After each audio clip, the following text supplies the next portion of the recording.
principal, teachers, students and parents. Hi Krishna. હાય. મેં તો ખાલી કૃષ્ણ ભગવાનને સપનામાં જ જોયા છે, પણ આજે આપણી સમક્ષ કૃષ્ણ ભગવાન સાક્ષાત પધાર્યા છે. તમને ખબર છે, અમારી સ્કૂલમાં આ વખતે એન્યુઅલ ફંક્શન યોજવામાં આવ્યું છે.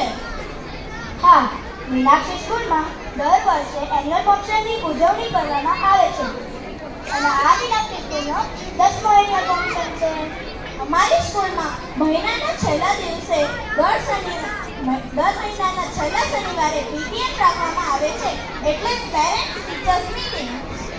મીનાક્ષી સ્કૂલમાં દર શનિવારે છેલ્લા 2 લેક્ચરમાં એક્ટિવિટી કરવામાં આવે છે. આ એક્ટિવિટી સબ્જેક્ટને રિલેટેડ કરવામાં આવે છે. હા, અને આ સ્કૂલમાં ઘણી બધી એક્ટિવિટીઓ થાય છે, જેમ કે સાયન્સ ફેર, ફૂડ ફેસ્ટિવલ. એટલું જ નહીં, અને સાયન્સ ફેર અને ફૂડ ફેસ્ટિવલની સાથે સાથે ડેઝર્ટ પણ રાખવામાં આવે છે. હા, આ એક્ટિવિટીમાં બાળકો પોતે સાયન્સ ફેરનો મોડેલ બનાવે છે અને પેરેન્ટ્સની સામે પ્રસ્તુત કરે છે. દિશા, તને ખબર છે શું?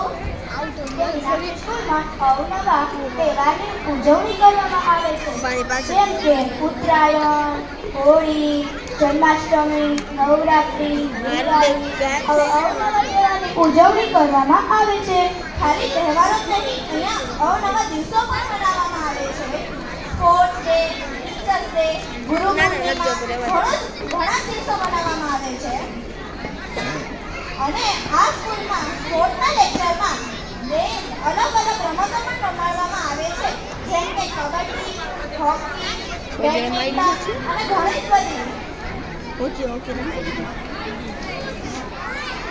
મીનાક્ષી સ્કૂલમાં આ વર્ષેથી કોડિંગ પણ સ્ટાર્ટ થયું છે. હા, અને આ વર્ષે નવા બેચીસ પણ આપવામાં આવ્યા છે, જેમ કે good conduct, star of the month અને active learner. Star of the month એ જે વિદ્યાર્થીઓ ટેસ્ટમાં હાઈએસ્ટ આવે છે તેને આ બેચ આપવામાં આવે છે. તને આ વર્ષે સ્ટાર ઓફ ધ મંથનો બેચ મળ્યો? હા, ઓફકોર્સ મળે જ ને, કેમ કે મેં મંડે ટેસ્ટ અને ચેપ્ટર ટેસ્ટમાં હાઈએસ્ટ સ્કોર કર્યું છે. દિશા, આ એક વાત તો હું કહેતા ભૂલી જ ગઈ. શું? આ વખતની નવરાત્રી તો ખૂબ જ સરસ ગઈ છે ને? હા, એ તો ખૂબ જ સરસ હતી.